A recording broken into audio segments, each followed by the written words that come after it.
सिद्धिभ्यः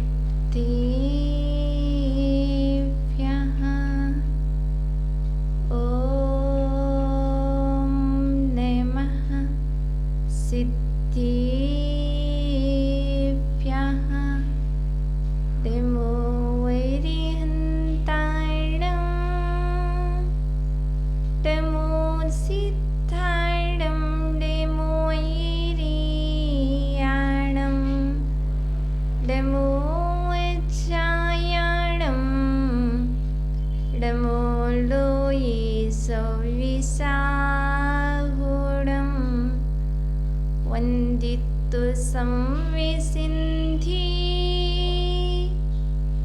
ध्रुवो मत्सर मृणुवमं गिं पत्ते पुच्छामि समीपाहुड मिणिमो स्वीकिबिली भड्यं नमः समय साराय स्वानुभूत्या चिकासते चिस्वभावाय सैर्विभावान्तरिक्षिति गुरुवः पन्तिनो नित्यं ज्ञानिदर्शननायकः चारित्राणुगम्भीरा मोक्षमार्गोपदेशिकः मोक्षमार्गोपदेशिकः। बोलिए अनंतानंत सिद्धि परमेष्ठी भगवान की। बोलिए देवाधिदेवी कल्याण मूलनायक श्री आदि ब्रह्मादिनाथ भगवान की। 24 तीर्थंकर भगवान की। परम पूजनीय आचार्य श्री कुंद स्वामी की। परम पूजनीय आचार्य श्री पूजपाद देवी की। प्रातः स्मरणीय सारस्वत कवि नये चकोटी मम गुरुवर्याचार्य श्री विभव सागर जी महामुनि राज की। आप सबकी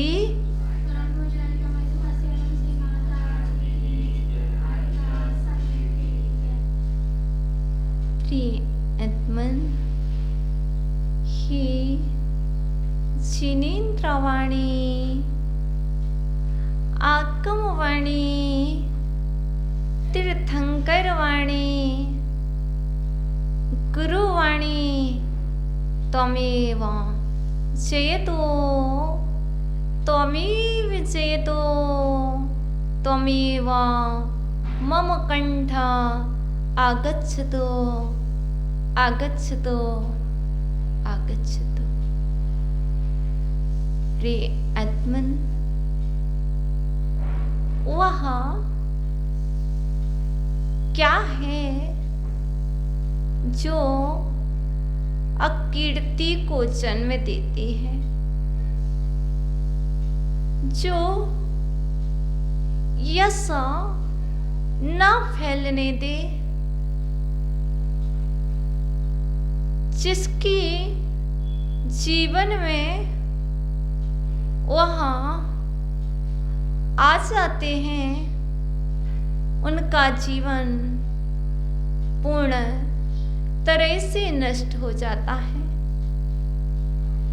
होती तो वह बहुत है, पर एक भी यदि जीवन में आ जाता है तो संपूर्ण जीवन को नष्ट कर देता है। आखिर वह है क्या? उन्हें कहते क्या है जो अकीर्ति को बढ़ाने वाले हैं, जो कीर्ति को नष्ट करने वाले हैं, जो दरिद्रता को जन्म देने वाले हैं, संपन्नता को नष्ट करने वाले हैं, और जिनके आने से गुण नष्ट हो जाते हैं और जिनके आने से परिवार नष्ट हो जाता है, समाज समाज में जो प्रतिष्ठा बना करके रखी है वह प्रतिष्ठा भी नष्ट हो जाती है। जानते हो वह क्या है? बतलाओगे भैया? वह और कुछ नहीं जो कल हमने आपको प्रथम प्रतिमा का स्वरूप दर्शाया था, उसमें सर्वप्रथम कहा था, यदि जिसके जीवन में व्यसन रहेंगे उसके जीवन में व्रत नहीं लग पाएंगे। वह व्यसन है जिनके आने से धन नष्ट होता है। वह व्यसन है यदि एक भी व्यसन जीवन में आ जाएगा तो दरिद्रता आ जाएगी। यदि एक भी व्यसन हमारे जीवन में आ जाएगा तो हमारा परिवार नष्ट हो जाएगा, हमारा यश नष्ट हो जाएगा। इसलिए आचार्यों ने स्पष्ट रूप से कहा था, व्यसन से हानियां क्या है? आपको व्यसन से तात्कालिक लाभ मिलता है, आपको सुख मिलता है, लेकिन आचार्य भवन कहते हैं पद्मनंदी स्वामी, जो आपको तात्कालिक सुख मिल रहा था वह त्रिकाल में, तीनों काल में दुख को देने वाला है। इस लोक में भी व्यसन से दुख है और परलोक में भी व्यसन से दुख है। देखो, मात्र व्यसन हमने 7 जाने हैं। जैसे तत्व 7 होते हैं, इसी तरह से व्यसन भी 7 होते हैं। तत्व का क्रम जाने, जीवा, जीवाश्रव, बंध, संवर, निर्जरा, मोक्षास तत्वम। ऐसा आचार्य भगवान उमा स्वामी जी महाराज ने तत्वार्थ सूत्र के प्रथम अध्याय के 4th नंबर के सूत्र में कहा है, जीव, अजीव, आश्रव, बंध, संवर, निर्जरा, मोक्ष, इन 7 तत्वों पर श्रद्धान करना सम्यक दर्शन है और 7 व्यसनों से अपनी रक्षा करना भी सम्यक दर्शन है। 7 तत्वों पर श्रद्धान करना और 7 व्यसनों से अपनी रक्षा करना, 7 व्यसनों से बचे रहना सम्यक दर्शन है। कौन बचेगा? जो देव का भक्त होगा, जो गुरु का भक्त होगा, जो शास्त्र का भक्त होगा, वह भक्त 7 व्यसनों से अपनी रक्षा कर लेगा। जो भक्त नहीं होगा वह अपनी रक्षा नहीं कर सकता है। इसलिए आचार्य वन कहते हैं, पहले भक्त बन जाओ। किसके भक्त? किसके भक्त? देव शास्त्र गुरु के भक्त बन जाओ, क्योंकि बिना देव शास्त्र गुरु के भक्त बने बिना आप उनकी मानोगे नहीं। आचार्य भगवान ने स्पष्ट कह दिया है, व्यसन नीचे डुबाने वाले हैं और व्रत ऊपर उठाने वाले। श्रद्धान करो किस पर? शास्त्रों में जो लिखा है, जो गुरुओं ने कहा है, इस पर भक्त होने के नाते श्रद्धान करो। भक्त और भगवान में अंतर नहीं होता है। जो भक्त होता है उसे भगवान जो मार्ग दिखलाते हैं उसे भक्त भक्ति के वश होकर के स्वीकार कर लेता है। मुझे पता है आप भक्त बन चुके हैं, आप देव भक्त हो, आप देव भत्ता हो, आप गुरु भत्ता हो, आप समय भत्ता हो। अब आचार्य भगवान जो भी कहेंगे, गणधर स्वामी जो भी कहेंगे, उसको आप सहज सरलता से स्वीकार कर लोगे, क्योंकि आपको पता है जुआ खेलने से सबसे पहला व्यसन कौन सा है? जुआ खेलना। सप्त व्यसनों में यदि मुख्य कोई व्यसन है तो वह कौन सा है? जुआ। जिसके जीवन में एक आ जाता है उसके जीवन में सभी व्यसन आ जाते हैं। जिसके जीवन में जुआ आ जाएगा उसके जीवन में मांस खाना आ ही जाएगा, क्योंकि संगति का प्रभाव पड़ता है। जो जुआ खेलता है वह मांस भी खाता है, जो जुआ खेलता है वह ड्रिंक्स भी करता है, वह शराब भी पीता है। तुम यदि खेल रहे हो तो तुम दोनों कर रहे हो, और वह वेश्यागमन भी करता है। क्यों?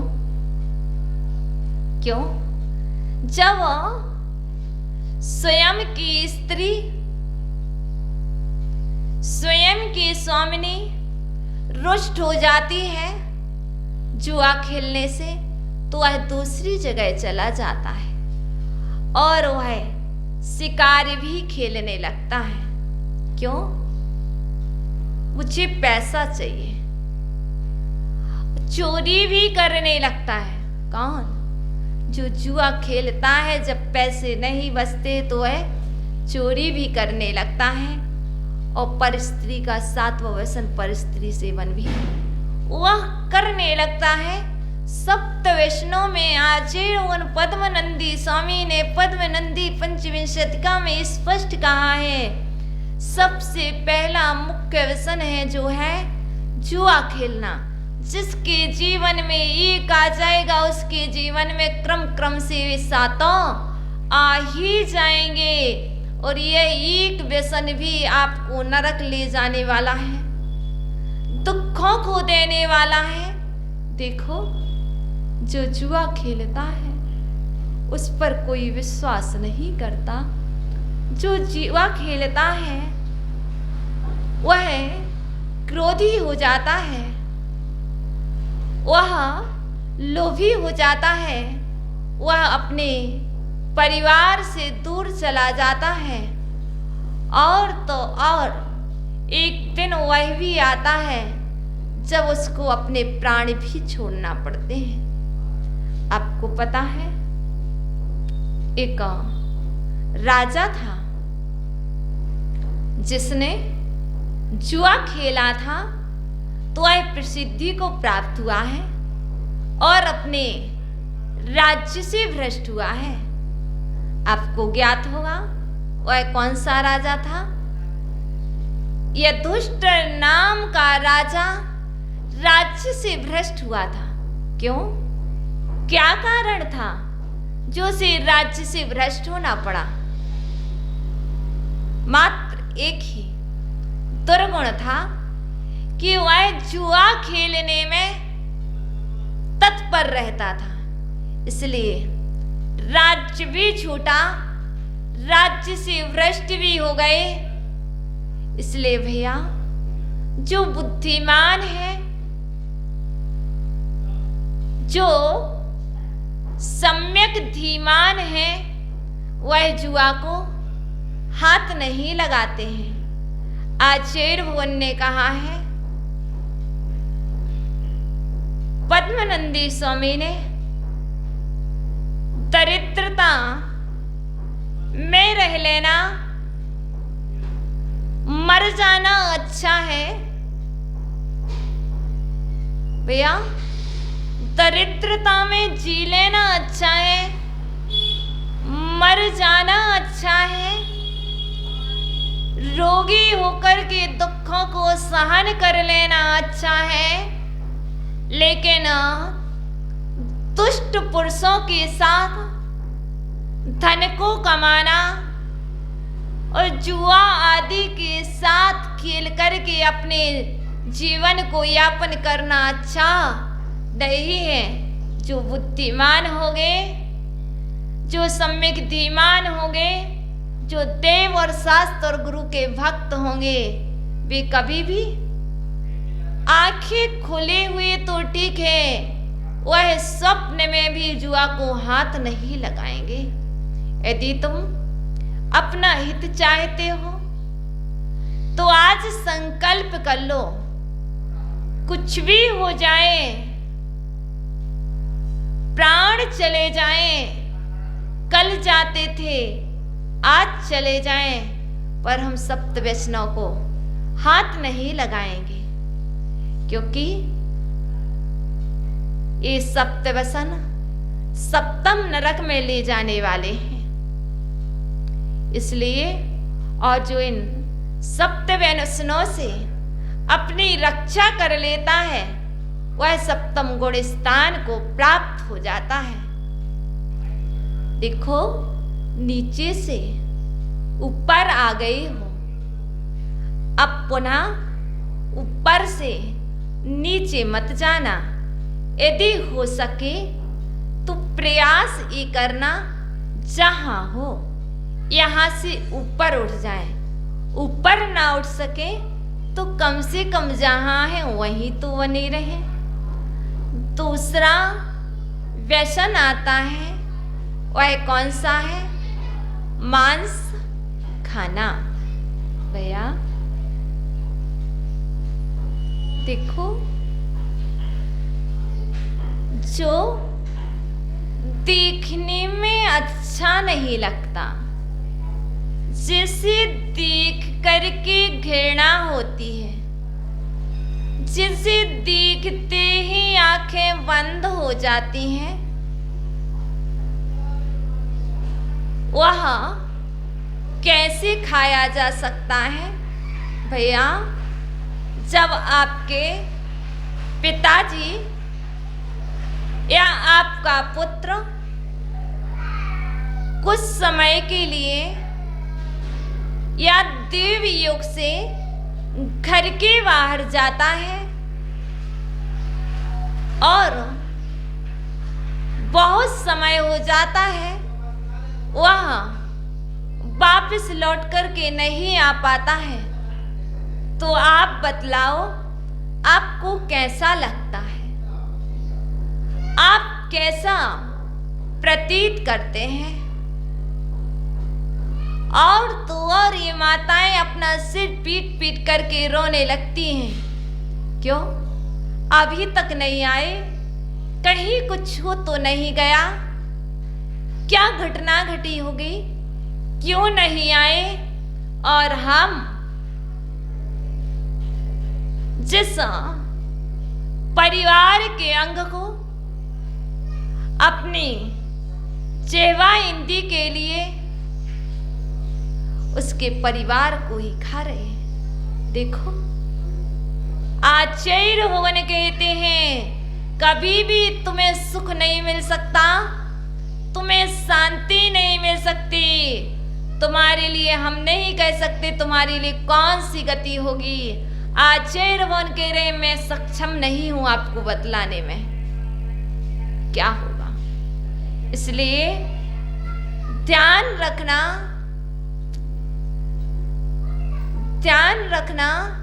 कभी भी स्वप्न में भी भाव ना आ जाए, चाहे औषधि का सेवन हो, कुछ भी हो जाए, कभी भी हाथ नहीं लगाएंगे मांस का। क्योंकि एक राजा था, बक नाम का राजा, जिसने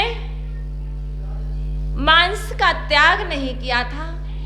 जो आए दिन मांस खाता तो वो नरक गया, और राज्य से भ्रष्ट हुआ। इसलिए जब एक एक व्यसन नरक ले जाने में सक्षम है, जब एक एक व्यसन राज्य से भ्रष्ट करने में सक्षम है, तो फिर जिसके जीवन में 7 होंगे उसका क्या होगा।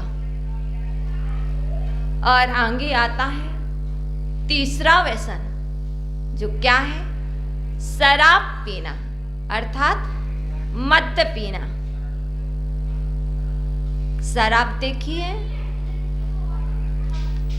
कैसी होती है, किससे बनती है?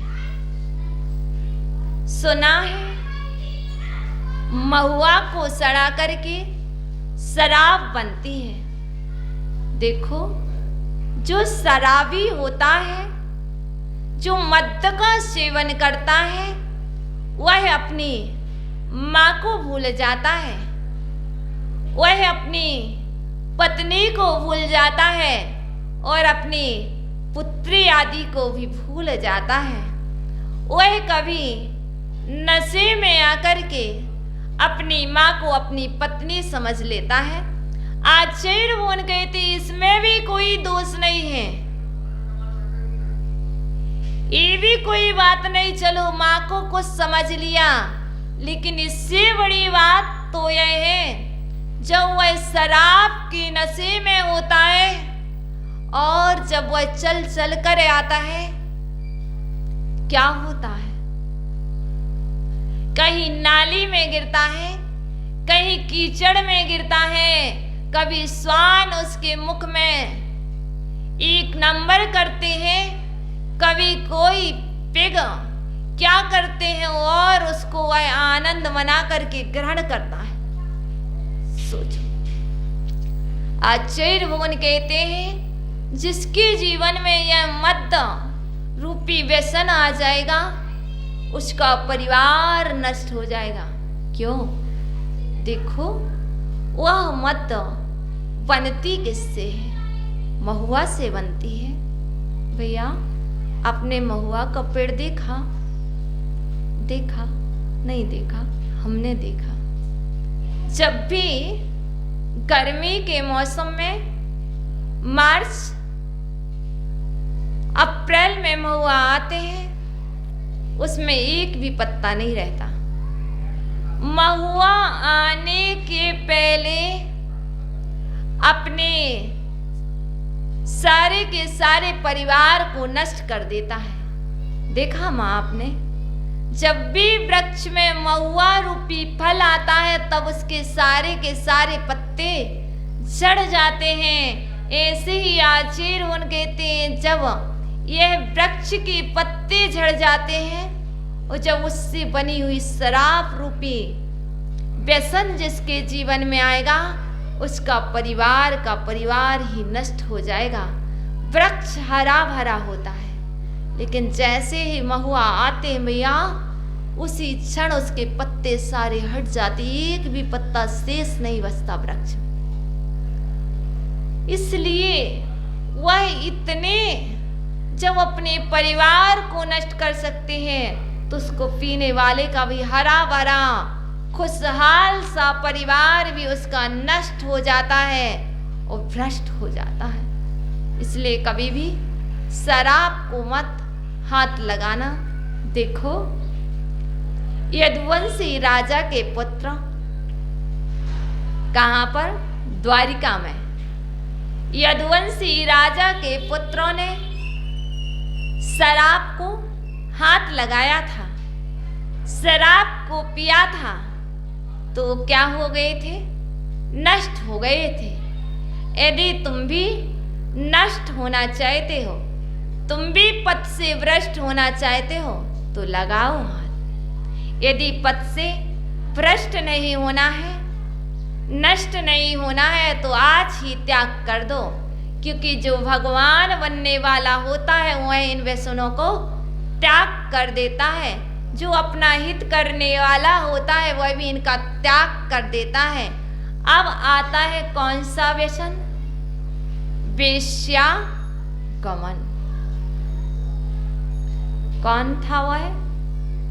जो चाचा के कहने पर चाचा जिसको शिक्षा देना चाहता था, क्योंकि चारुदत्त को नहीं पता था कि शादी क्या होती है। चारुदत्त की मां ने बेटा से कहा, बेटा मैं वृद्ध होती जा रही हूं। चारुदत्त मात्र अध्ययन में अपना समय व्यतीत करते थे, लेकिन यदि तेरी शादी हो जाएगी तो मुझे रोटी बनाने वाली आ जाएगी, मेरी सेवा करने वाली आ जाएगी। माँ के कहने पर चारुदत्त की शादी तो हो गई, लेकिन अब माँ स्वप्न देख रही थी कि मेरे घर में बारिश भी आए, मेरे घर में कुल दीपक भी आए। बहुत समय बीत गया, 2, 4, 5 साल बीत गए, ना तो कोई कुल दीपक आया, ना कोई बारिश आई, क्योंकि चारुदत्त कुछ भी नहीं जानते थे। यही बात माँ ने अपने चारुदत्त के चाचा से कही, और चारुदत्त के चाचा शिक्षा देने के लिए कि मैं चारुदत्त को शिक्षा दूं, तो वह वेश्या के पास ले गए। और जब एक बार ले गए, तो जब चारुदत्त ने वेश्या के साथ रहना, वेश्यागमन नामक व्यसन आ गया था, तो चारुदत्त क्या हो गए थे? जब तक पूरा धन नष्ट नहीं हो गया, तब तक चारुदत्त वहां से नहीं निकले। इसलिए चारुदत्त दरिद्र अवस्था को प्राप्त हुए थे वेश्यागमन से। यदि तुम भी दरिद्रता को चाहते हो, तुम भी भ्रष्ट होना चाहते हो, तो तुम भी करो। आचार्य भगवान कहते हैं, इसको जानने से क्या होगा, इसको सुनने से क्या होगा? इसको सुनने से होगा हमारे जीवन में ये दुर्गुण नहीं आएंगे। इसको जानने से यह होगा कि हमें ऐसा नहीं होना है, हमें पथ से भ्रष्ट नहीं होना है, हमें अपने जीवन को नष्ट नहीं करना है। आपको पता है, शिकार खेलना किस लिए खेले जाते हैं? किस लिए? मनोरंजन के लिए। देखो, आचार्य भगवान कहते हैं, जिसकी देह ही उसका धन हुआ करते हैं। देखो, एक मृगी, उसका शरीर ही उसका धन है, जो सदा भयशील रहती है, जो मात्र तृण को खाया करती है, जो कभी किसी को कष्ट नहीं पहुंचाती है, जो स्वभाव से ही भयशील, स्वभाव से ही कोमल हुआ करती है। लेकिन जो शिकार खेलने वाले होते हैं, अपने जिह्वा इंद्रिय की लंपटता के लिए, मांस के टुकड़े को खाने के लिए उस मृगी का वध करते हैं। आचार्य भगवान कहते हैं, वह इस जीवन में और आगे के भाव में कभी भी सुख को प्राप्त नहीं कर सकते। वह इस जीवन में भी जिसे तुमने मारा है, उसके द्वारा मारे जाओगे, उसके द्वारा तुम्हारा भी वध होगा। इसलिए कभी भी शिकार मत खेलना। देखो, शिकार किसने खेले थे? शिकार खेलने में कौन प्रसिद्ध हुआ? ब्रह्मदत्त राजा। वह राजा शिकार खेलता था तो क्या हुआ? शिकार खेलने से राज से भी भ्रष्ट हुआ और कहाँ गया? नरक में गया। यदि तुम्हें नरक नहीं जाना है तो शिकार मत खेलना। देखो, व्यसन साथ होते हैं, तत्व साथ होते हैं, नरक भी साथ होते हैं। आचार्य भगवान कहते हैं इस धरती पर, इस संसार में यदि कोई दूसरा नरक है तो वह वेश्या ही नरक है। इस संसार में यदि तुम्हें नरक देखना है तो देखो अपनी आंखों से, वेश्या ही नरक है। एक नरक तो नीचे है ही, लेकिन एक नरक वह भी है जो साक्षात दिखाई देता है। तो आचार्य भगवान कहते नरक नहीं जाना तो आप क्या करो, शिकार खेलने का भी त्याग करो। अब चोरी, षष्ठम व्यसन कौन सा है? चोरी करना। किसने की थी चोरी? और कौन सा राजा था, वो कौन सा पुरोहित था? सत्यघोष नाम का पुरोहित, जिसने चोरी की थी। चोरी करने के कारण उसे क्या करना पड़ा? गोबर को खाना पड़ा। और चोरी करने के कारण उसका सारा का सारा धन नष्ट हो गया। भैया, तुम चोरी करके एक वस्तु प्राप्त कर सकते हो। यदि तुम चोरी नहीं करो, मांग लोगे तो तुम्हें बहुत सारा प्राप्त हो जाएगा। यदि चोरी करोगे तो दंडित भी होना पड़ेगा। और ना जाने क्या क्या, जैसे राजा सत्यघोष के लिए गोबर खाना पड़ा, तुम्हें पता नहीं कौन कौन सी सजा को सहन करना पड़ेगा। और उसके बाद राजा सत्यघोष को नरक भी जाना पड़ा। क्यों? चोरी नाम का व्यसन उसके जीवन में था। लेकिन जो जुआ खेलते उनके जीवन में चोरी भी होती। बताओ उनका क्या हाल होता होगा। अब अंतिम व्यसन आता है जो है परस्त्री सेवन, जो सप्तम है। और सप्तम नरक का नाम क्या है? महातम प्रभा। 7 नरकों के नाम बताएं पृथ्वियों के। रत्न प्रभा, शर्करा प्रभा, बालुका प्रभा, पंख प्रभा, तम प्रभा, धूम प्रभा, तम प्रभा, महातम प्रभा। 7वां नरक कौन सा है? पृथ्वी कौन सी है?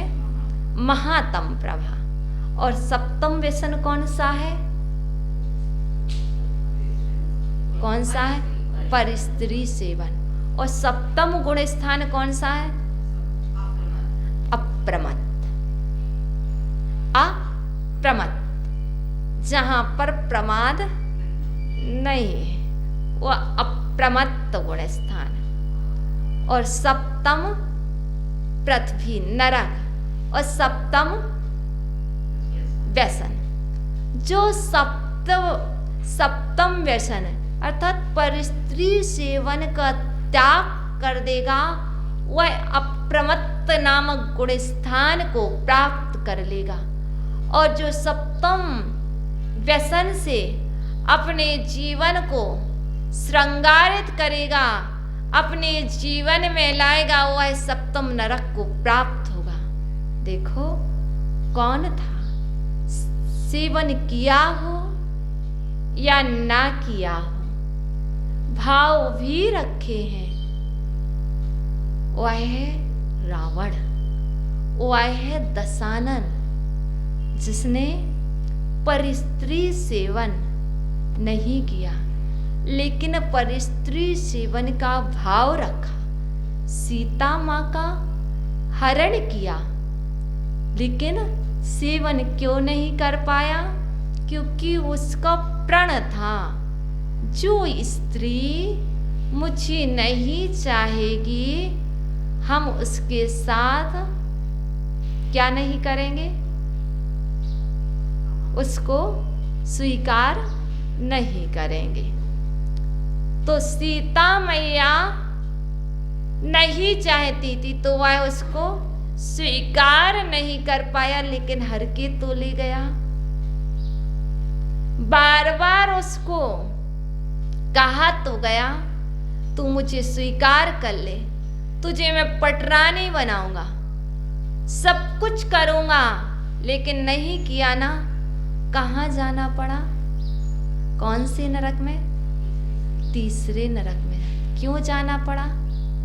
क्योंकि परस्त्री सेवन का भाव भी जब नरक ले जा सकता है, वो जो परिस्त्री सेवन करते हैं वो फिर कहाँ जाते होंगे? सोचो।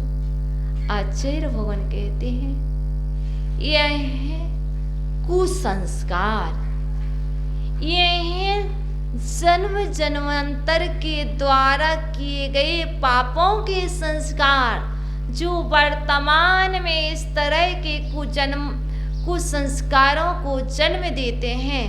यदि तुम्हारे संस्कार अच्छे हैं, तुम्हारी इंद्रियों मजबूत है, तो महल अच्छा बनेगा। इसलिए हमें संस्कारों को जन्म देना है, कुसंस्कारों को हटाना है। व्रत संस्कार रूप होते हैं, व्यसन कुसंस्कार रूप होते हैं। आचार्य भगवान कहते हैं हम चले देवता कहलाने पर मानव भी कहला न सके, हम चले विश्व विजयी बनने पर विजय स्वयं पर पा न सके। हम सोचते हैं कि बस जल्दी से भगवान बने, पर नहीं सोचते हैं हम कि सबसे पहले इंसान बने। हम बहुत सोचते हैं, हम देवता तो कहलाने लगते हैं। भैया भैया घर में भाभी माँ है, आपको बहुत आदर देती है, बहुत अच्छे से कहती है देवर जी आ गए हैं। क्या कहती है? ये मेरे देवर जी हैं। अर्थात वो क्या कह रहे हैं? जो देवर शब्द का अर्थ जानते हो? जो देवों के समान आचरण करता है वह देवर कहलाता है।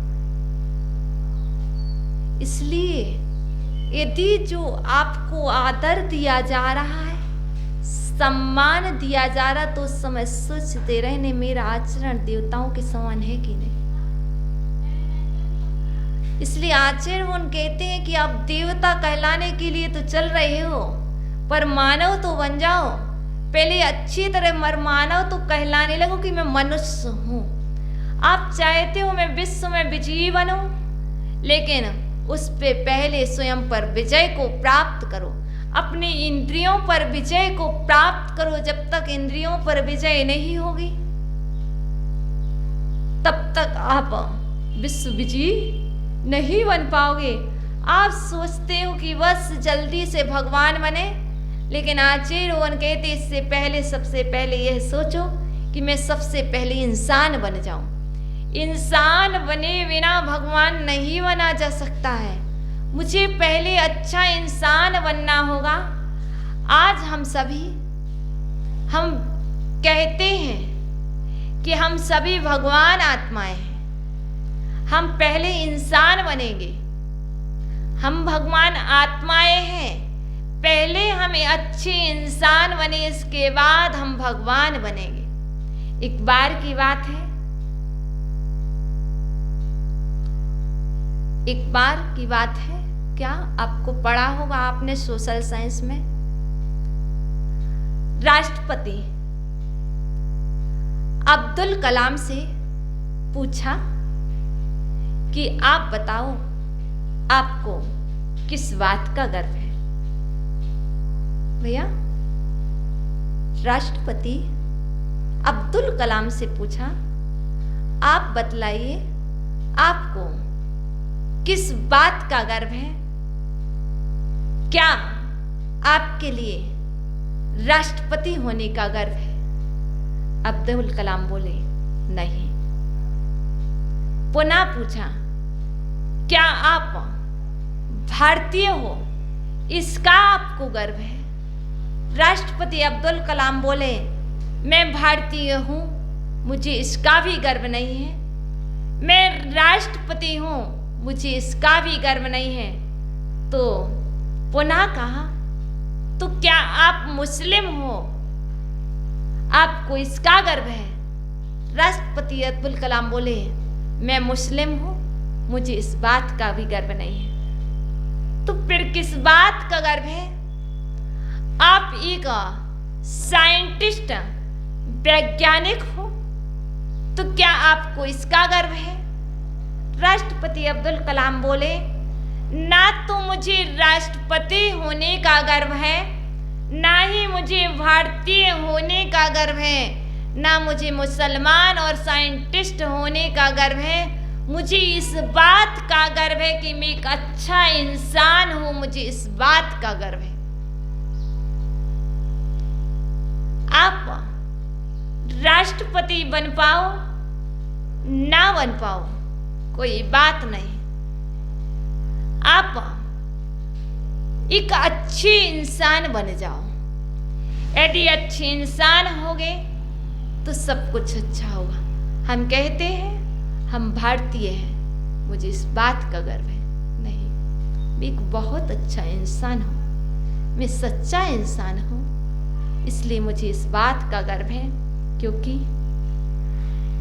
यदि हम चाहें कि हम अभी क्या करना है इंसानियत से, तो आचार्य वोन कहते हैं शिक्षा बचपन में दी जाती है। जैसे शिक्षा के बीज, संस्कार के बीज बचपन में जो बोए जाते हैं, युवा अवस्था में नहीं, युवा अवस्था में नहीं। क्योंकि शिक्षा जैसे गीली मिट्टी होती है तो उसका जो भी बनाना चाहो वह बन जाया करती है। जो सोने के समान कठोर होता है वह कुछ भी नहीं बन सकता है। यदि तुम्हें अपने आप को आभूषणों से अलंकृत करना है तो आप नम्र हो जाइए, विनम्र हो जाइए, मिट्टी की तरह कोमल हो जाइए, गीली मिट्टी की तरह हो जाइए। जो भी शिक्षा दी जाए, गीली मिट्टी को जो भी बनाना चाहो, घड़ा बनाना चाहो घड़ा बन जाती है। जो कुछ भी बनाना चाहो, जो पात्र बनाना चाहो वह बन जाया करते हैं। इसी तरह आप भी इतने मुलायम हो जाइए, इतने कोमल हो जाइए और ये समझ के चलिए अपनी एज को मत देखिए, अपनी अवस्था को मत देखिए। आप ये समझिए मैं अभी बालक ही हूं। जब शिक्षा मिले तभी बालक बन जाइए और उसको बालक समझ करके बचपन के बीजों के समान समझ के उस शिक्षा को ग्रहण कीजिए। आपका जीवन महान बन जाएगा। यदि जीवन को महान बनाना है तो आपको अपने आप को नम्र करना पड़ेगा, विनम्र करना पड़ेगा। देखो नदी बहती है किसके लिए? परोपकार के लिए। वृक्ष फलते हैं, वृक्ष फल देते हैं किसके लिए? परोपकार के लिए।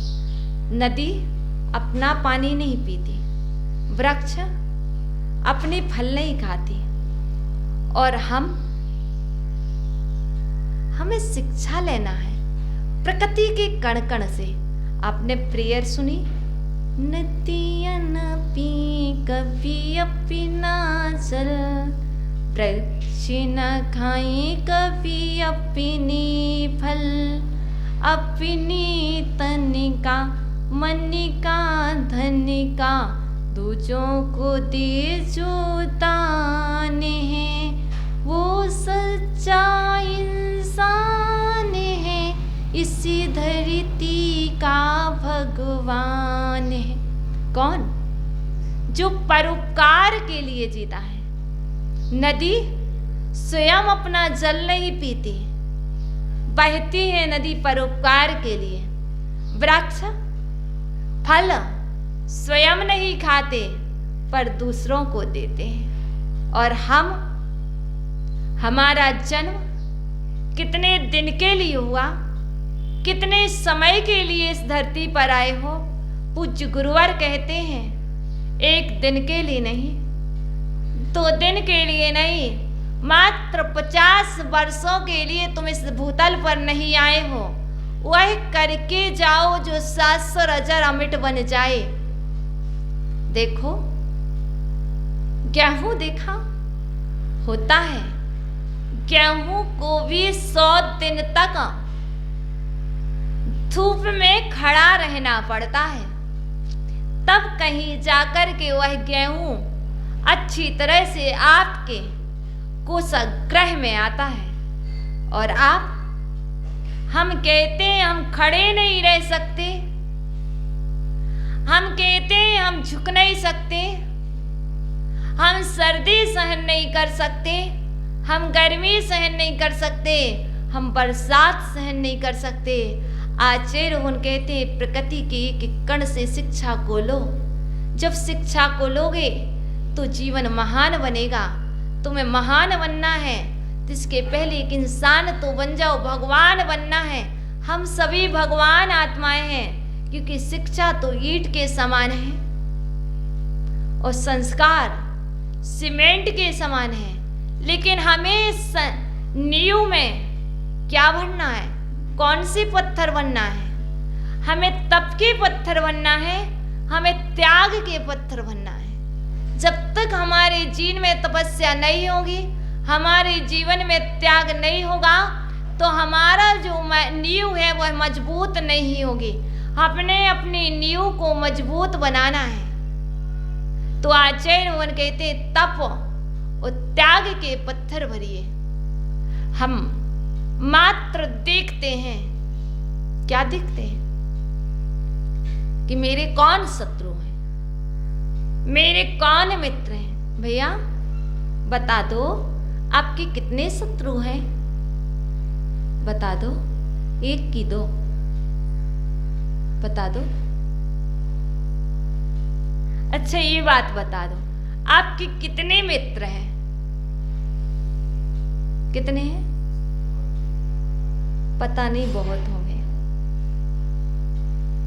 जो हमारे मित्र हैं, मित्र को छोड़कर के शेष हमारे शत्रु होंगे। फिर जिनको हम मित्र नहीं मान रहे वो हमारे शत्रु होंगे। हमने कहा हमारे 2 मित्र हैं, हमने कहा हमारे 100 मित्र हैं। 100 को छोड़कर के भारत में जितने भी लोग हैं वो सब हमारे शत्रु होना चाहिए, होंगे कि नहीं? जब हम 2-4 को मित्र कहेंगे तो शेष जो भी बचे वो हमारे शत्रु हैं। आचार्य उन कहते हैं कोई भी मेरा शत्रु नहीं है, जितने भी जीव हैं वह सब हमारे मित्र हैं। अब जब हमारे सारे के सारे मित्र हैं तो हम सभी के साथ मित्रता का व्यवहार करें। यदि मेरे कोई शत्रु हैं तो 2 ही हैं। आज वर्तमान में 2 ही शत्रु हैं, एक टीवी और दूसरा मोबाइल। यदि शत्रु हैं तो 2 ही हैं। कौन कौन? टीवी और मोबाइल। क्यों? टीवी हमारे संस्कारों को नष्ट कर रही है, हम धर्म को नहीं सुन रहे हैं। यदि टीवी के माध्यम से धर्म को सुन रहे हो तो शत्रु नहीं है। यदि टीवी के माध्यम से तुम वह देख रहे हो, यदि तुम टीवी के माध्यम से तीर्थंकरों की वाणी सुन रहे हो तो शत्रु नहीं है। यदि तुम टीवी के माध्यम से एक्टरों को सुन रहे हो, एक्टर बनने की कोशिश कर रहे हो, तो वह टीवी तुम्हारे लिए शत्रु है। क्यों? वह देखो, वह सुनो जो श्रेष्ठ हो। एक्टर श्रेष्ठ नहीं है। एक्टर को देख करके तुम एक्टर बन सकते हो, लेकिन एक्टर की सुन करके, एक्टर की मान करके तुम अपना हित नहीं कर सकते, तुम अपना कल्याण नहीं कर सकते। यदि तुम तीर्थंकरों की सुनोगे तो तुम अपना कल्याण कर लोगे। मोबाइल समय बर्बाद कर रहा है, जो धर्म नहीं करने दे रहा है, धर्म से दूर कर रहा है। यदि तुम उस साधन का उपयोग साधना के लिए कर रहे हो, यदि उस साधन का उपयोग स्वाध्याय में कर रहे हो, उस साधन का उपयोग जन धर्म की प्रभावना में कर रहे हो, तब तो वह ठीक है। यदि उसका उपयोग तुम और दुर्गुणों में कर रहे हो तो वह आपके लिए शत्रु है, शत्रु है। अब मत व्यक्ति को कहते हैं व्यक्ति शत्रु है। व्यक्ति शत्रु नहीं होता, यदि शत्रु भी है तो उसे मित्र बना लिया जाता है, क्योंकि जो शत्रु हैं उन सबको मित्र बनाओ। जो सज्जन पुरुष होते हैं वह दुर्जनों को भी अपना मित्र बनाते हैं, और जो दुर्जन पुरुष हैं वह सज्जन को भी शत्रु बना लेते हैं। ये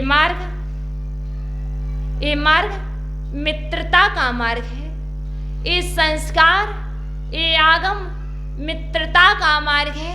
यह आगम शत्रुता को जन्म नहीं देता है। हमारे गुरुवर, हमारे प्रभुवर और हमारे शास्त्र शिक्षा देते हैं। वह स्पष्ट कहते हैं भक्त बने हो तो भगवान बनना, भक्त बन गए हो तो मित्र बनाना, किसी को शत्रु मत बनाना। जो शत्रु बना कर रखे हैं उन शत्रुओं को आज यहीं पर नष्ट कर दो। मैं आज शत्रुता का अंत करता हूं, मैं आज मित्रता को जन्म देता हूं। व्यक्ति को जन्म देता है, सब कुछ कर सकता है, व्यक्ति नए नए आविष्कार करता है, लेकिन वह कभी यह नहीं सोचता कि आज मुझे मित्रता को जन्म देना है, आज मुझे संस्कारों को जन्म देना है, आज मुझे अपने जीवन में नया वृक्षारोपण करना है। वृक्ष लगाओ। कौन सा? वह वृक्ष लगाओ जिस वृक्ष को लगाने के बाद मीठे फल आए। कौन सा वृक्ष? बाहर में वृक्ष लगा पाओ या ना लगा पाओ, अपने अंदर में एक वृक्ष लगा लो।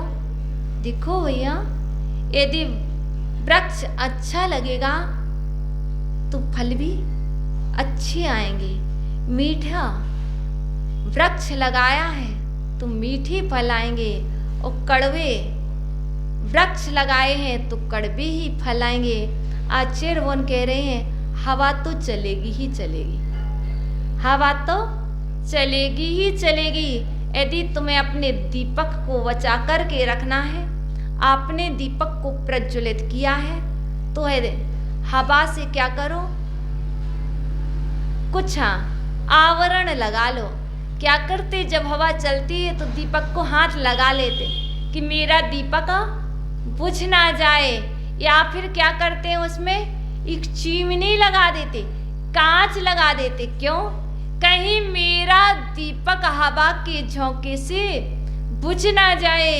ऐसे आचार्य भगवान कहते हैं दुर्गुणों की हवा चलेगी, हवा तो चलती ही रहेगी। तुम एक कांच लगा लेना, एक आवरण लगा लेना, जिससे अपनी रक्षा कर पाओ। यदि रक्षा नहीं कर पाओगे, जैसे दीपक बुझ जाता है ऐसे तुम ही बुझ जाओगे। भैया, बीज तो बचपन में बोए हैं, युवा अवस्था में क्या होती है? प्रसिद्धि मिलती है। भैया, बीज बचपन में बोए जाते हैं संस्कार के, शिक्षा बचपन में प्राप्त की जाती है, प्रसिद्धि युवावस्था मिलती है, और पुरस्कार बुढ़ापा में मिलता है। और कभी कभी तो पुरस्कार बुढ़ापे में भी नहीं मिलता है, मरने के बाद पुरस्कार मिलता है। हाँ, इसलिए आप मत सोचना कि मैंने इतनी शिक्षा पाई, मुझे प्रसिद्धि नहीं मिली। अभी कितना ही समय हुआ तुम्हें शिक्षा प्राप्त किए, घबराओ मत, अभी शिक्षा प्राप्त करो। शिक्षा प्राप्त करने के बाद 20 से 25 वर्ष बाद आपको प्रसिद्धि मिलेगी, और जब आप वृद्ध हो जाएंगे, 80 वर्ष 90 के हो जाएंगे, तब आपको पुरस्कार मिलेगा।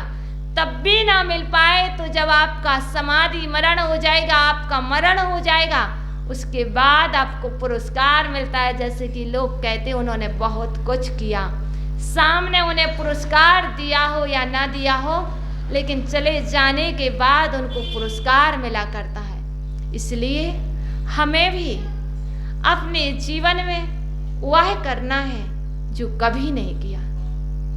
जो सदा किया है, सदा कर रहे हो, वह नहीं करना। अब तो वह करना है जो कभी नहीं किया था, कहीं नहीं किया था। जो करना शेष रहा है वह करो, जिससे तुम्हारा हित हो, सबका हित हो, अपना हित हो, पर का हित हो, समाज का हित हो, देश का हित हो, परिवार का हित हो। यह सब कुछ करना है, मात्र एक के लिए नहीं, सबके लिए जीना है। और सबको जीने के बाद अपने लिए जीना है। किसी को कुछ ना कर पाओ, लेकिन अपने लिए कुछ करके जाना। जो हो या आए हो ऐसे ही मत चले जाना। हमने आज व्यसनों को जाना है। यदि व्यसन रहेंगे तो हम हित नहीं कर पाएंगे। आचार्य भगवान कहते हैं, इस शिक्षा है, इस संस्कार है। व्यसनों से दूर होना संस्कार है। और यही शिक्षा है जिनवाणी माँ की, यही गुरुओं की शिक्षा है, यही गणधरों की शिक्षा है। आप अपनी इस शिक्षा को अपने जीवन में लाना और जीवन में ला करके अपने आने वाली पीढ़ियों को शिक्षा देते रहना। हम भी नहीं करते हैं, तुम भी मत करो। हम भी ऐसा करते हैं, तुम भी ऐसा करो।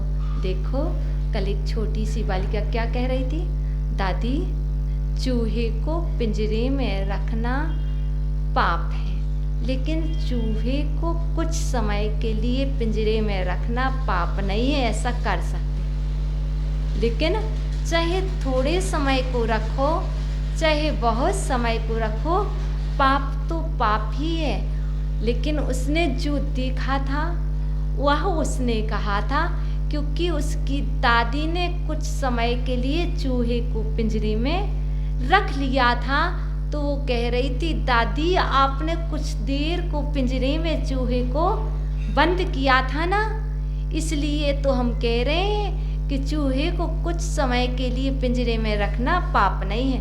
नहीं, चूहे को चाहे अधिक समय को पिंजरे में रखो, चाहे किसी तरह से, पाप तो पाप ही है। चाहे वस्तु की चोरी थोड़ी करो, चाहे वस्तु की चोरी बहुत करो, चाहे शराब इतनी सी पियो, चाहे शराब इतनी बहुत सारी पियो, चाहे जुआ एक बार खेलो, चाहे जुआ बार बार खेलो, पाप तो पाप ही है, व्यसन तो व्यसन ही है। इसलिए हम अपने बच्चों को शिक्षा देने के लिए वह करें, क्योंकि बच्चे देख करके सीखते हैं। और वह जहाँ भी जाते हैं वह स्पष्ट कह दिया करते हैं। यही तो बच्चों को कहा जाता है, बच्चे भगवान की मूरत होते हैं। इसलिए बच्चों को जो शिक्षा दी जाती है सच्ची दी जाती है। इसलिए दादियाँ ध्यान रखें कि वह कार्य करें जिससे बच्चों के जीवन में अच्छे संस्कार पड़ें। आपके संस्कार ही बच्चों में आएंगे और बच्चों के संस्कार आगे आने वाली पीढ़ियों में आएंगे। इस तरह से हमने जाना। शेष विषय को कल जानेंगे। ओम नमः।